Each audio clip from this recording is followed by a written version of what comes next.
अच्छा, आप लोग प्रिएम्प्ट कर रहे हैं सवाल। बिल्कुल, मुझे मालूम है। आपने शक्ति लिखा है, यहाँ बड़ा अच्छा लग रहा है। बिल्कुल, नारी शक्ति जिंदाबाद, नारी शक्ति जिंदाबाद, गर्ल पावर, वुमन पावर जिंदाबाद। अच्छा, देखिए बात यह है कि जब नोटबंदी लागू करनी थी तो 15 मिनट लगे थे। मोदी जी आए और भाषण दिया और हो गया। 3 काले कानून पास करने थे तो 2 घंटे में डिस्कशन हुआ और तमाम चीजें हो गई। महिला आरक्षण बिल पर आज तरह तरह की थ्योरीज दी जा रही। 9.5 साल हो गए सरकार को आए और अब ये कह रहे हैं कि साहब हम तो शक्ति लटका के चल रहे हैं। अब 9.5 साल से शक्ति का ख्याल नहीं था। जब ब्रजभूषण शरण सिंह का कांड हुआ और तमाम चीजें हुई तो शक्ति मणिपुर की दिखाई नहीं दी इनको। दोस्तों, अभी जो आपने देखा ये तो सिर्फ ट्रेलर है। आगे हम आपको गजब धुलाई दिखाएंगे। महिला आरक्षण पर हो रही आज की डिबेट में कांग्रेस का आलोक शर्मा और बीजेपी के साजिया इल्मी के बीच जोरदार बहस हो गई। डिबेट में तब मजा आया जब आलोक शर्मा मैडम को सरकार के कारनामे गिना गिना के धो रहे थे। अंजना भी बीच में कूदी, लेकिन आलोक शर्मा की धुलाई देख उन्हें भी उल्टे पांव भागना पड़ा। दोस्तों, डिबेट बहुत मजेदार है, वीडियो अंत तक देखिएगा। चलिए आपको आगे की डिबेट दिखाते हैं। महुआ जी जो पूछिए उसका भी जवाब दीजिए ना। जब आप अनुच्छेद 370 हटाना होता है आप तुरंत कर लेते हैं। जो आपको करना होता है वो सब आप लोग फौरन करते हैं। मैं महुआ जी से पूछूंगी, लेकिन उससे पहले मैं आलोक जी से पूछ लूं, अगर वायनाड सीट को महिला आरक्षित सीट कर दिया जाए, ये खुश होंगे? अब अगर वायनाड को हम लोग कर देंगे तो राहुल गांधी जी फिर होने लगेंगे कि एक सीट बची थी हमारे लिए। आलोक जी जवाब भी ले गए। कहावत है कि जिनके घर शीशों के होते हैं पत्थर नहीं फेंकने चाहिए दूसरों के घरों पर। कौन सा घर शीशे का है? जिनके घरों की महिलाओं का पता नहीं कहाँ है, उनको कम से कम वायनाड और उन पर नहीं जाना चाहिए। मैं तो कह रहा हूँ बनारस को भी महिला सीट कर दीजिए और वायनाड को भी कर दीजिए और दोनों ही जगह पर महिलाओं को लड़ने दीजिए, हमें खुशी होगी। मुझे लगता है उत्तर मिल गया होगा। अब क्योंकि 5 राज्यों के चुनाव है दिसंबर में, हार रहे हैं 5-0 से, इंटरनल सर्वे इनके बता रहे हैं, तो नया शगुफा लाना था। हम फिर कह रहे हैं कि भैया अगर आपको ये 5 साल बाद, 7 साल बाद, 10 साल बाद जिसकी अभी कोई मियाद नहीं है तभी लागू करना था, तो हम पूछ रहे हैं भाई फिर स्पेशल सेशन 5 दिन का जो ये पूरा चला प्रोसेस और इतने करोड़ों रुपए खर्च हुए, इसको विंटर सेशन में कर लेते। जब यही नहीं पता कि डिलिमिटेशन अभी कौन सी तारीख को होगा, तो इतनी जल्दबाजी में आकर जो शोबाजी हुई उसका क्या कारण था? क्या बिल की कॉपियां भी आप संसद में नहीं दे पाए? रहस्य बनाकर रखा आपने।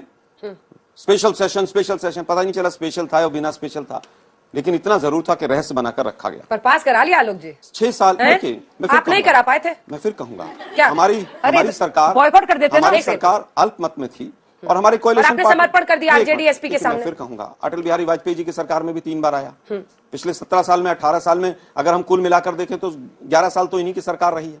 तो केवल सरकारों पर आरोप लगा देना, महिला आरक्षण जैसा बिल आप सोचें केवल हम लाएंगे और चुटकियों में इसको पास कर देंगे, जब हमारे पास मेजोरिटी थी हम नहीं करा पाए। और हमारे पास मेजोरिटी में सबसे बड़ा इशू यही आया कि भाई क्या जातिगत या ओबीसी का रिजर्वेशन रहेगा कि नहीं रहेगा।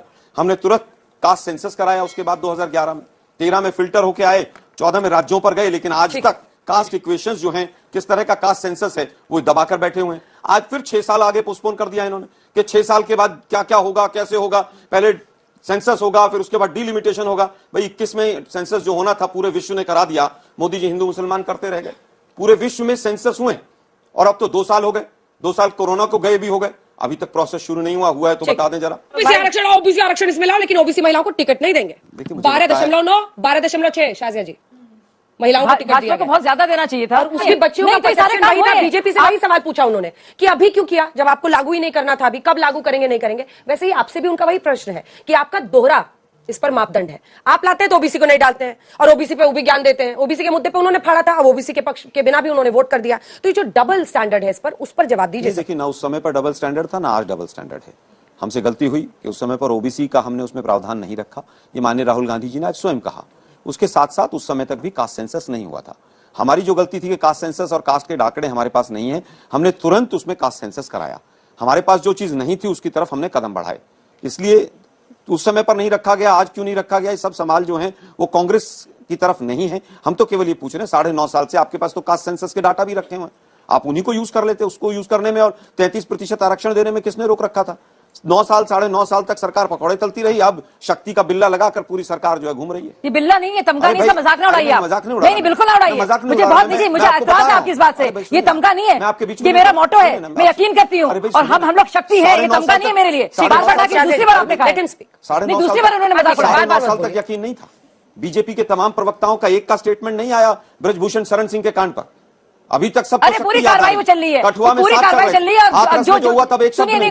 मैं फिर कहूंगा, गुजरात जिस राज्य से मुख्यमंत्री प्रधानमंत्री महोदय आते हैं, 46,000 महिलाएं पिछले 5 साल में गायब हुई हैं, लड़कियां, कहीं पर जिक्र नहीं है उस चीज मैं राजस्थान के रेप उसके बाद 2.5 करोड़ महिलाएं बेरोजगार हो गई मोदी जी के आने के बाद। सबसे ज्यादा अगर तो वो शक्ति उस समय पर नजर नहीं आ रही, बड़े हैं अच्छा, तो वो राजस्थान में बड़े हैं। बाप रे, इतना शक्ति आ गई अभी से, क्या अभी बोलने ही नहीं दे रहे। नहीं,